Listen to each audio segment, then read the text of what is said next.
It's Gran Turismo 7 credit season. Once again, 2 million credits available for you here in what appears to be a really simple time trial, except you can go wrong because the car is so powerful, so much downforce. You need to drive it in a specific way. I'm going to show you in this video. If you want the 2 million credits, you come to the right place. Is what you need to do. Open up GT7, go to sport mode, go to the online time trial high speed ring. And this is what we need to do. We need to finish within the top 3% of the gold medal time. And that should be really simple at a track like this, because if you get the couple of corners I'm going to show you right, then the rest of it is just sort of flat out stuff. So quite easy to do and get the 2 million. I want everyone watching this video to get the 2 million credits. That would make me happy. So I'm going to explain something here going into turn 1. You see we're driving aboard an Italian here who's near the front of the grid. And you can see where the rubbered line is at the top. So if you're driving a road car at high speed ring, you might be up there. But in this, a Mazda LM55, you have so much downforce.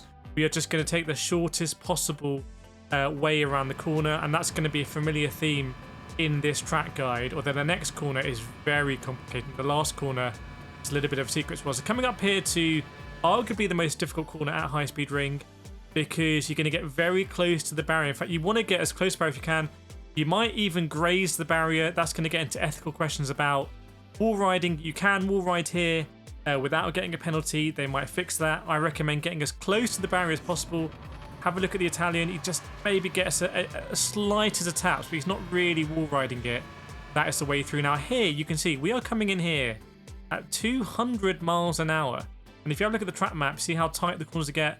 So we will need to brake here. This is one where we do need to get on the brake, because we won't be able to carry 200 miles an hour around these corners. So have a look at the amount of brake we're going to apply coming in, and you can see full brake for quite a long amount of time, and then we're going to bleed off the brake, and we've already halved our speed. So from 195 to 110, pretty much half. And as we go around the right hander, we want to open up the left hander because there's a long straight following. So here we go, going tight, tight, tight, tight, tight, really let apex all over the curb. And we're kind of in the middle of the track. Definitely don't be on the left-hand side of the track here. Be on the middle or the right-hand side of the track to open up the last corner. Have a look again, just like a little bit of brake input, but not as much this time because we're only going 125, not 195. So it's going to be a little bit of brake. There we go, half brake this time, not full brake. And then we can get on the power and accelerate down this straight. Now again, in a road car, you probably filter it. Oh, by the way, make sure to subscribe, by the way, if this is helping you. I massively appreciate it. You guys and girls got me in the Gran Turismo movie, which is just, I'm eternally grateful for that.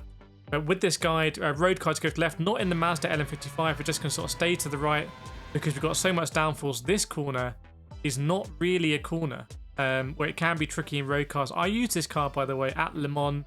Love using it. It's got a great cockpit camera as well. Really futuristic. That's arguably better than the bonnet cam.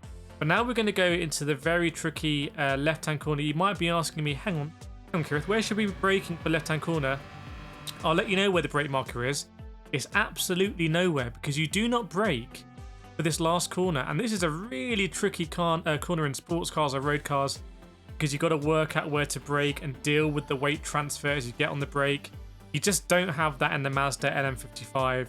It's actually quite a simple corner, so keep an eye on the inputs. We're just going to carry that 200 miles an hour all the way through. He's not even using full lock, so he's not using the maximum amount of grip available. Really simple corner in the Mazda, so do not be braking there, you will lose time. He goes over and gets a 54.512, which is a great time. And like I said, I hope everyone watching, you can get that gold medal, get that 2 million credits. So many credit opportunities coming up in Gran Turismo, by the way, with the anniversary in Amsterdam. Will I be there? I'm not allowed to say, but take from that what you will. And this is your opportunity to get those cars that you've maybe been looking at for a long time. Maybe the McLaren F1, maybe the Escudo, maybe some of the older Ferraris, the F40 stuff like that. They've been coming up in a dealership. Now you can genuinely get the credits to buy them, which is really, really cool. Hope this video helped you out. I've been Kireth, and I'll see you in the next guide. More guides around here, by the way, for more credits.